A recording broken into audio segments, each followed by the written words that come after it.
bagian mana ini sebetulnya. Yang kedua, pada bagian yang tertulis, terstruktur, sistematis dan masif di butir 5.2 dijabarkan dalil terjadinya pelanggaran TSM di tiap provinsi. Akan tetapi penjabaran dalil oleh pemohon di tiap provinsi tidak selalu mengenai pelanggaran, melainkan kesalahan rekapitulasi. Misalnya di Provinsi Aceh, halaman 15 sampai 95 yang disajikan dalam bentuk tabel. Dalil ini lebih mengarah pada kesalahan rekap, bukan pelanggaran TSM misalnya. Ya, oleh sebab itu, jika nanti ini akan disempurnakan, bila berdasarkan provinsi, maka pemohon dapat mendalilkan secara sistematik dan berurutan di provinsi mana terjadi kesalahan rekap dan atau pelanggaran TSM, sehingga nanti mudah juga bagi termohon, pihak terkait dan juga majelis untuk mempelajarinya. Atau disusun berdasarkan dalil kesalahan rekap dan menyebutkan di daerah provinsi mana terjadi kesalahan rekap tersebut. Kemudian yang berdasarkan pelanggaran TSM, daerah provinsi mana terjadinya TSM itu. Mungkin tadi di permohonan sebagian sudah diperbaiki, tapi yang menjadi pegangan majelis sampai sekarang adalah permohonan yang dimasukkan pada tanggal terakhir 26 perbaikan. Kemudian pemohon menyebut dalil adanya alasan termohon dengan sengaja mengabaikan rekomendasi Bawaslu Provinsi dan atau Panwaslu Kabupaten Kota agar melakukan klarifikasi dan atau pemungutan suara ulang atas permasalahan daftar pemilih khusus tambahan di PKTB itu, butir 416 sampai 424. Ini dapat disusun mungkin dalam dalil tersendiri ya. Kemudian ada hal lagi, secara normatif pada setiap dalil yang diajukan harus didukung oleh bukti-bukti yang cukup dan meyakinkan. Oleh karena itu, dalil-dalil dalam permohonan harusnya mengacu pada bukti-bukti yang diajukan. Ya, majelis melihat bahwa pemohon mengajukan sekian banyak dalil, tetapi belum menunjukkan bukti-bukti tertentu. Sedangkan mahkamah harus memeriksa secara rinci, detail dalil tersebut satu persatu. Misalnya, kesalahan penghitungan suara di tingkat TPS, maka pemohon harus menyerahkan bukti POM C1-nya. Ini saya kira banyak di halaman 15 sampai 16. Kemudian tidak diteruskan dengan misalnya ini P sekian sampai P berapa. Terakhir saya kira pada petitum tadi yang mulia para hakim konstitusi sudah menyampaikan juga, ini tentu persoalan kecermatan. Misalnya dalam angka 2 petitum pemohon halaman 144, pemohon meminta menyatakan batal dan sah. Padahal seharusnya batal dan tidak sah saya kira ya. Ini saya kira ya pengetikannya. Yang kedua, petitum harus sesuai dengan pokok permohonan karena putusan mahkamah atas kebenaran dalil pemohon memiliki konsekuensi yang berbeda. Dalam hal kesalahan rekap, maka mahkamah ya akan menetapkan suara yang benar menurut mahkamah dan KPU harus menaati. Sedangkan dalam hal mahkamah menilai terjadi TSM, ya tadi permintaan untuk memutus perhitungan suara ulang atau pemungutan suara ulang. Ini jadi konsekuensinya ada berbeda. Ya, yang berikutnya yang terakhir saya kira di bagian petitum pemohon perlu menyesuaikan dalil pokok permohonan di provinsi mana saja pemohon terjadi kesalahan penghitungan suara sehingga mahkamah dapat menetapkan suara yang benar secara langsung atau tadi yang bersifat TSM. Saya kira demikian Pak Ketua. Terima kasih. Terima kasih. Selanjutnya.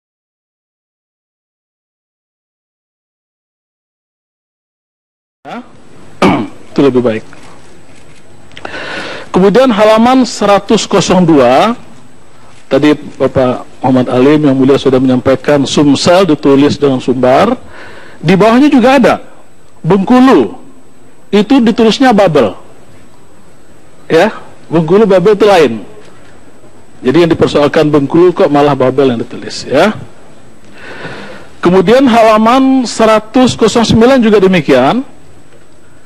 Saudara mempersoalkan masalah Jawa Barat, tapi ditulis di situ antara lain ada Maluku. Ya, Maluku. Jadi kita paham mungkin ini agak tergesa-gesa, ya. Kemudian di dalam petitum saya kira juga sama tadi, SK KPU yang diminta untuk minta dibatalkan itu adalah tanggalnya ditambahkan.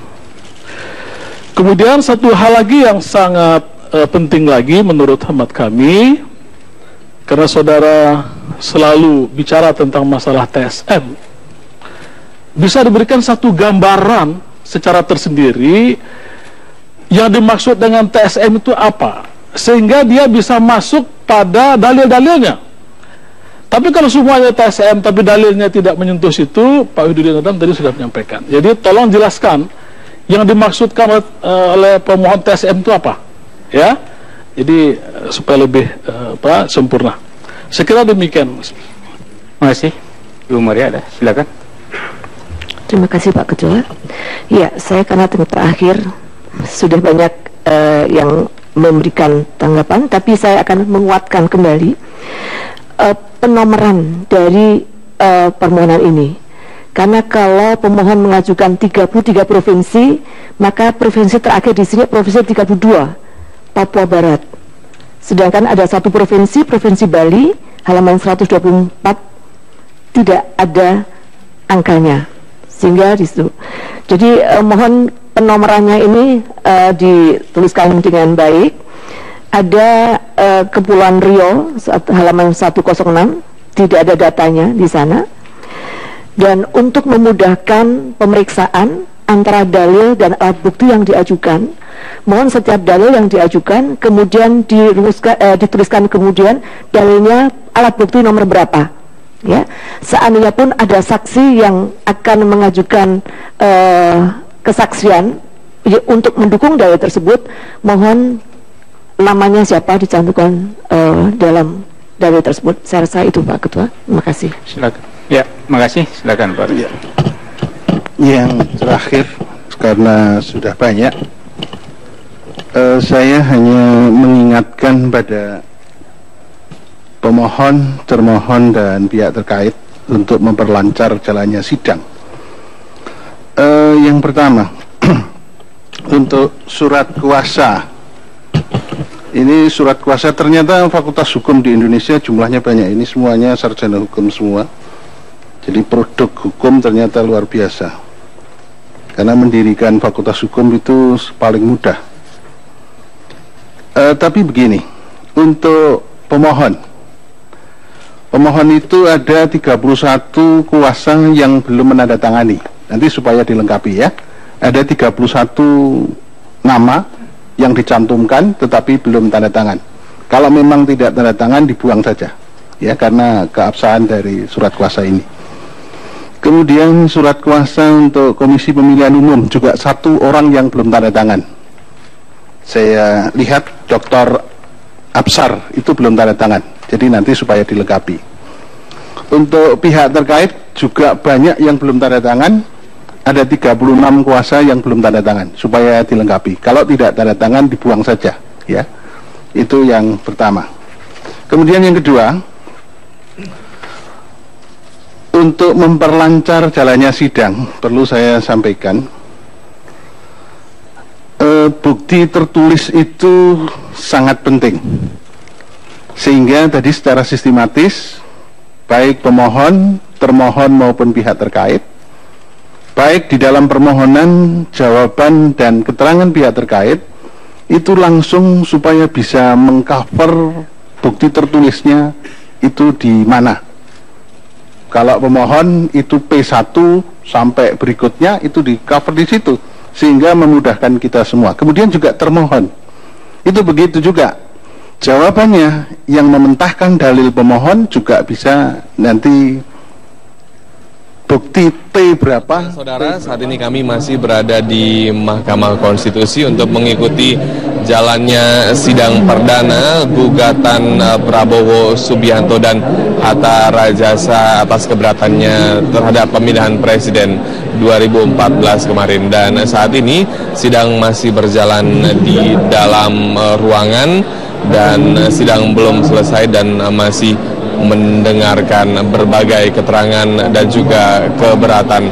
Dan situasi di lobi gedung Mahkamah Konstitusi selain dijaga oleh keamanan dan juga terdapat banyak sekali wartawan, dan situasi di depan gedung Mahkamah Konstitusi sendiri pada siang hari ini masih diwarnai oleh demonstrasi oleh para pendukung dan simpatisan dari si Prabowo Subianto dan Hatta Rajasa, sehingga menyebabkan kemacetan panjang di sekitar Medan Merdeka.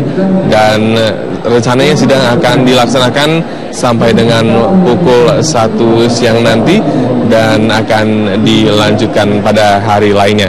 Dan pemirsa, seperti yang Anda ketahui, pada saat ini demonstrasi cukup ramai di depan gedung Mahkamah Konstitusi dan menyebabkan aparat harus berjaga ekstra keras agar tidak terjadi kericuhan saat demonstrasi berlangsung yang dilakukan oleh simpatisan dari Prabowo Subianto Hatta Rajasa.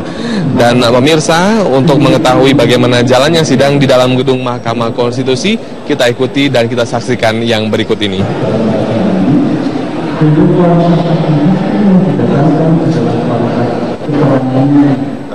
Bukan jumlahnya. Jadi ini supaya juga mulai persiapkan. Tadi Pak Ketua mengatakan bahwa sebelum saksi itu didengar keterangannya di persidangan, 1 hari sebelumnya sudah dibuat namanya, kemudian alamat yang lengkap, identitas yang lengkap, dilampiri dengan KTP dari saksi-saksi tersebut, sehingga kita bisa cek betul bahwa saksi ini.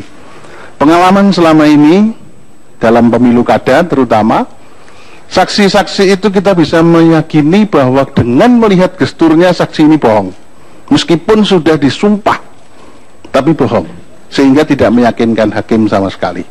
Sehingga ini saya ingatkan kembali, baik pada pemohon, termohon maupun pihak terkait, saksi dilihat dari segi kualitas keterangannya di mata hakim dan bernilai sebagai kesaksian hukum, bukan hanya cerita, asumsi, bahkan yang tidak bernilai sama sekali. Saya kira itu, Pak Ketua. Terima kasih. Terima kasih. Jadi seluruh hakim sudah memberikan nasihat, advis, kewajiban sesuai dengan ketentuan undang-undang. Ada komentar dari pemohon? Saya silakan. Baik, tentunya kami sangat berterima kasih atas segala nasihat-nasihat, saran-saran yang disampaikan oleh Majelis Hakim Konstitusi yang kami muliakan, dan semua saran kami terima, dan insya Allah pada harinya besok yang diberikan oleh Mahkamah Konstitusi kami akan memperbaikinya dengan ya, walaupun sudah diperbaiki juga tetap akan kami perbaiki sesuai dengan saran-saran dari Majelis Hakim Konstitusi. Terima kasih, Pak. Baik, jadi nasihat itu adalah terserah kepada pemohon apakah diterima atau tidak, kami serahkan sepenuhnya karena itu adalah hak dari pemohon. Nah, perbaikan permohonan dapat dimasukkan paling lama besok ya, 1x24 jam setelah sidang ini tutup. Saya pastikan saja jam 11, jam 12 besok paling lambat diajukan di mahkamah ya. Dan setelah itu ada kesempatan 1 jam setelahnya, jam 1 ya, termohon dan pihak terkait dapat mengambil perbaikan permohonan langsung di kepanitraan mahkamah tanpa mulai sidang. Perbaikan yang tidak diajukan dalam waktu yang ditentukan dianggap tidak mengajukan perbaikan ya. Karena juga akan menyulitkan termohon dan pemohon yang nanti juga akan membuat jawaban terhadap permohonannya secara lengkap setelah perbaikan. Itu yang perlu saya sampaikan. Saya silakan kepada termohon. Sebentar. Prinsip pemohon tetap memperbaiki permohonan ini. Jadi Jadi kita akan sampaikan perbaikan besok. Ya, ya itulah tadi yang sudah disampaikan. Ya, silakan dari termohon. Majelis Hakim yang kami muliakan. Majelis, mohon maaf, boleh. Mohon maaf Pak Bang Muya. Apakah diperkenankan prinsipal untuk meninggalkan tempat? Sebentar, tinggal tunggu sebentar. Terima kasih. Nggak lama lagi, hanya sebentar aja. Ya, silakan. Pertama-tama kami menyampaikan penghargaan kepada pemohon yang secara langsung menyampaikan sendiri permohonannya. Sekalipun ada kata-kata yang agak mengejutkan karena beliau merasa tersakiti oleh KPU. Tapi baiklah, ini suatu curhat sekali ya, yang nanti kita lihat dalam persidangan. Saya juga hargai pemohon Saudara Prabowo mengingat pada Sumpah Pemuda, ingat kepada proklamasi tahun 1945, ingat kepada gerakan demokratisasi sejak 1999 yang saya juga terlibat. Ya, itu semua memudahkan kita dalam beracara ini karena mempunyai visi yang sama dalam perjuangan bangsa dan negara ini. Dan kita percaya sidang mahkamah ini akan menegakkan kebenaran dan keadilan.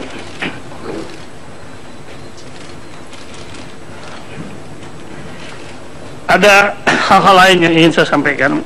Dalam permohonan ada tiga permohonan yang asli. Yang pertama, saya kira yang ini yang ada saya. Yang kedua, permohonan perbaikan yang lebih tebal. Tapi tadi ada perbaikan lagi yang secara lisan disampaikan. Saya mohon bisa tertulis disampaikan supaya kita juga lengkap.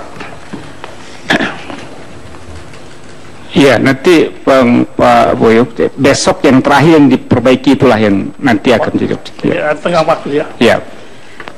Meskipun demikian, waktunya sudah dibatasi, saya mohon juga Majelis Hakim memberikan nasihat kalau sependapat dengan kami, bahwa perbaikan-perbaikan itu tidak menyangkut materi-materi yang baru sebenarnya. Perbaikan hanya redaksional dan hal-hal kata-kata, koma, titik. Tidak materi yang baru. Kalau dia akan hal-hal itu materi akan dinilai oleh mahkamah. Apakah perbaikan itu sudah keluar ruang lingkup perbaikan atau tidak? Nanti akan dinilai oleh mahkamah. Itu kami maksudkan ya, supaya kami juga tidak mempunyai waktu untuk bisa membela diri dengan baik. Kalau permohonannya tiba-tiba ditambah materinya kan kami tidak ada sesuatu yang cukup. Terkait 10 provinsi ini, terkait 10. Ada lagi satu hal buat para pemohon ini. Saudara menyampaikan juga permohonan pada majelis tentang 10 provinsi. Ya, Kepulauan Riau, NTB, Kalimantan Barat, Kalimantan Tengah, Kalimantan Selatan. Bentar, biarkan saja dulu ya. Tidak usah interupsi. Jadi dengarkan saja dulu. Kita Kalimantan Timur, Sulawesi Utara, Sulawesi Tenggara, Gorontalo dan Maluku. Tapi terhadap 10 provinsi ini tidak ada uraiannya. Ya, apa masalah yang ingin disampaikan? Kami mohon supaya diisi. Ya, kami maaf sudah majelis. Kami ingin bertanya saja lah, apakah hari ini masih diberi kesempatan untuk mengisi atau sudah dikesampingkan? Tapi ini kan hal baru jadinya. Ya, jadi begini, sebentar. Sebaliknya masuk dalam jawaban saja yang Iya, jadi bentuknya nasihat. Itu wewenang majelis yang mulia. Sebentar, saya ingatkan tertib ya. Kita jalan sidangnya enak ya. Jadi sampaikan ke sini ya. Setelah saya izinkan bicara baru bicara. Kan dengar tadi peringatan aturan sidang di mahkamah ya. Saya ingatkan saudara.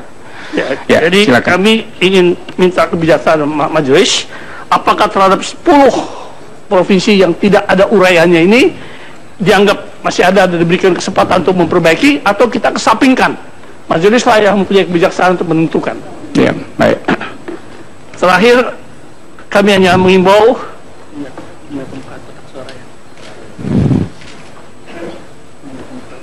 ya, ada satu hal yang kami laporkan tentang pembukaan kotak suara. Memang benar kami lakukan dari pihak KPU dan semata-mata untuk menjalankan PMK nomor 4 tahun 2014 yang pada pokoknya mewajibkan KPU menjawab permohonan dengan disertai alat-alat bukti.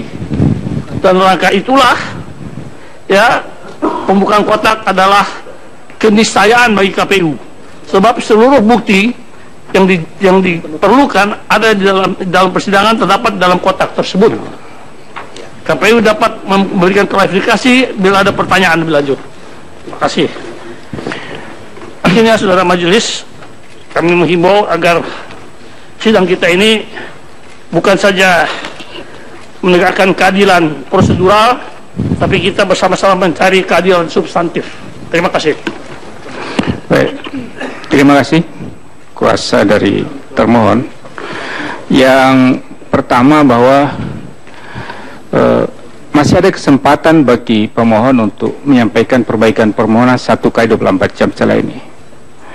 Apakah perbaikan permohonan melewati lingkup yang seharusnya perbaikan atau tidak, nanti majelis yang akan menilai. Dan boleh nanti dalam jawabannya termohon menanggapi persoalan itu apakah dalam lingkup atau tidak. Jadi silakan nanti sampaikan dalam jawaban. Begitu juga nanti sama halnya dengan pihak terkait.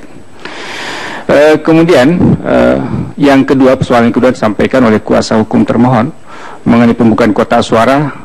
Secara resmi juga kami sudah menerima surat dari saudara termohon mengenai hal ini, dan pada sidang selanjutnya mahkamah akan memberikan tanggapan mengenai hal ini setelah kami membicarakan dalam rapat permusyawaratan hakim. Ya. Selanjutnya saya silakan kepada pihak terkait.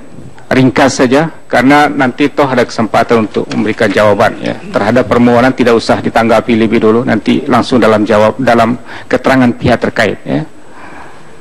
Terima kasih Yang Mulia.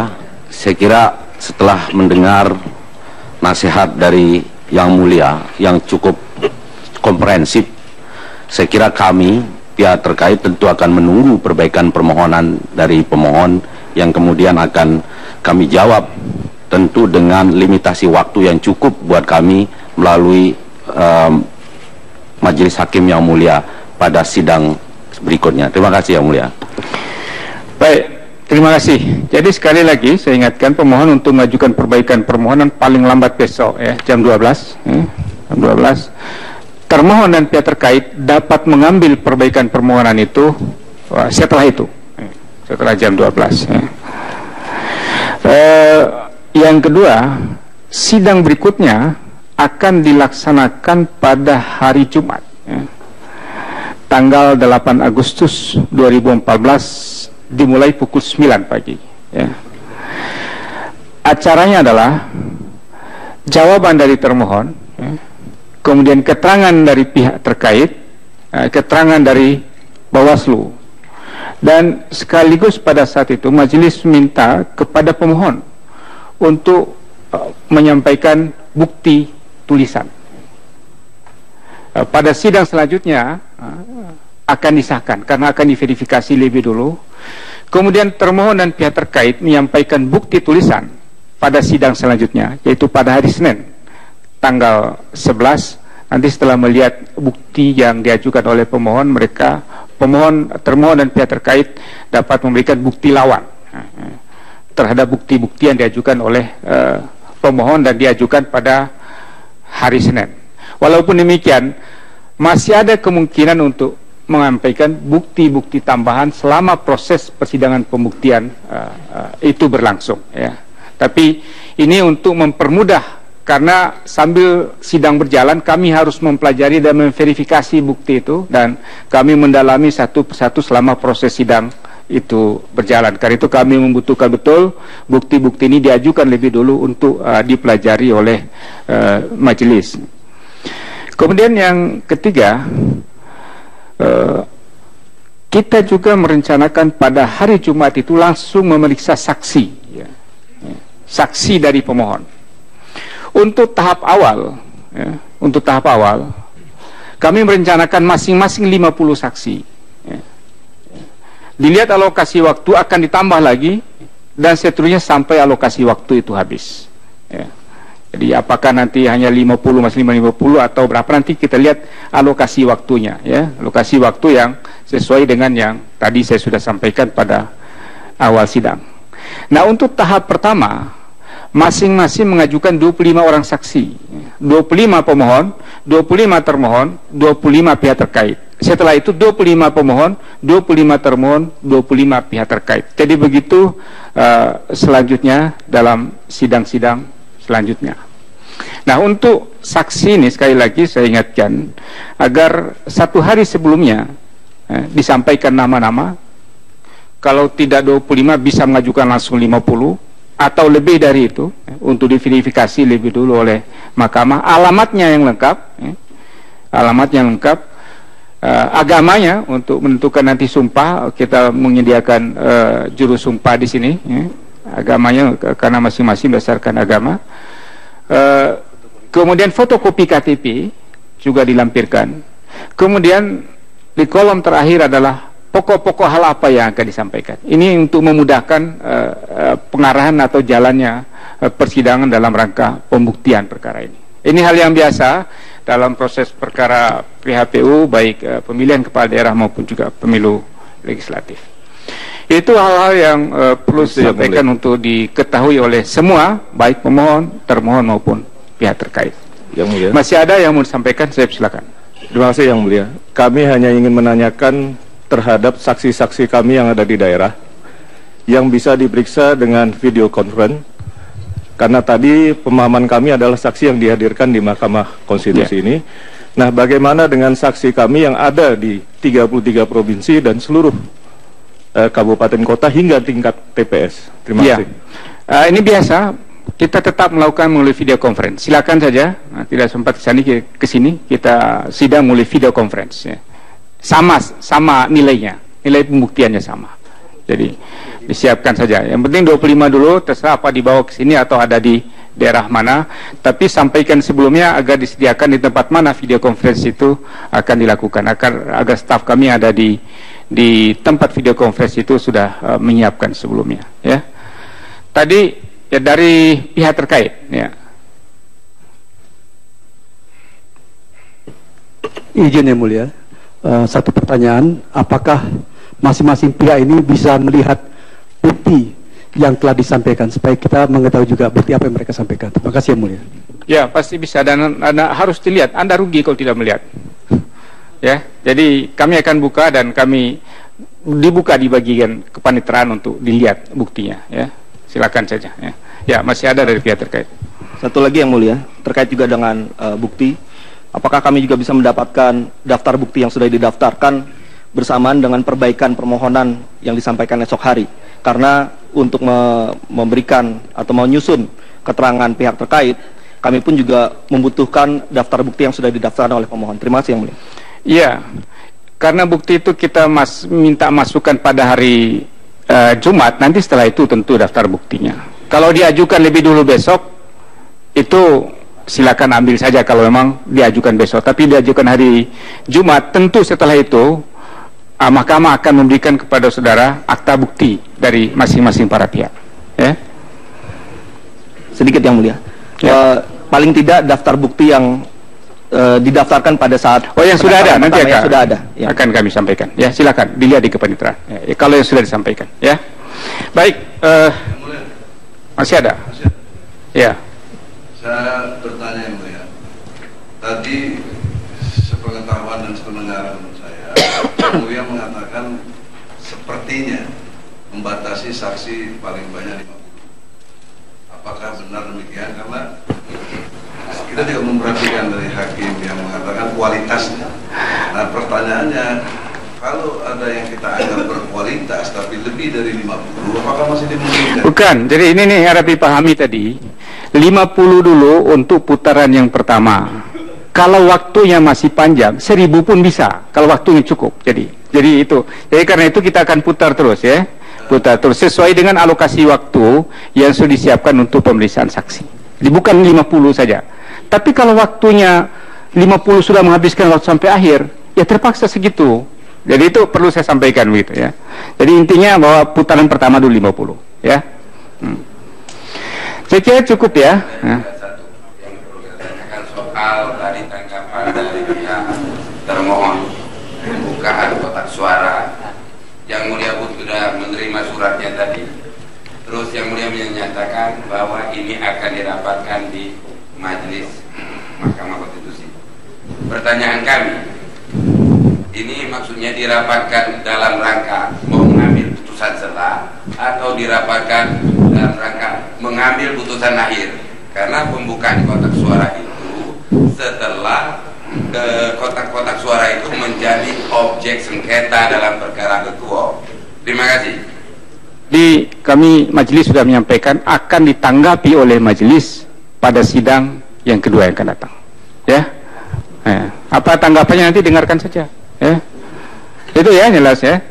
Terima kasih. Ya, sekali lagi saya ingatkan sidang selanjutnya pada tanggal 8 Agustus 2015 pukul 9. Sidang hari ini selesai dan dinyatakan ditutup.